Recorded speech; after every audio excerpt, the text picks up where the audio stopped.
নমস্কার। 10ই মে শুক্রবার অক্ষয় তৃতীয়া। এই দিনটি খুব শুভ বলে মনে করা হয়।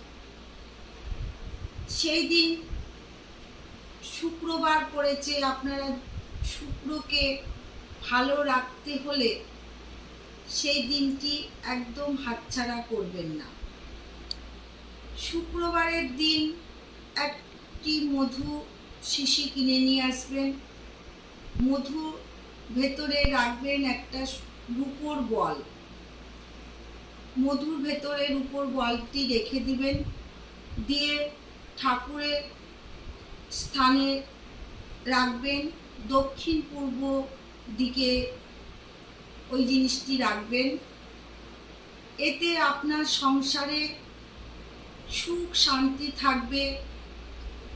একটা আপনি ভালো লাক্সারি জীবন কাটাতে পারবেন, অর্থ ভালো আসবে, সব দিক দিয়ে আপনি ভালো থাকবেন। প্রেম ভালোবাসা মধুর হয়ে থাকবে। স্বামী স্ত্রীর মধ্যে সবসময় একটা মধুর মিলন থাকবে। ওই অক্ষয় তৃতীয়ার দিন এই কাজটি করুন, খুব ভালো থাকবেন। করেই দেখুন না। আজ এইটুকুই।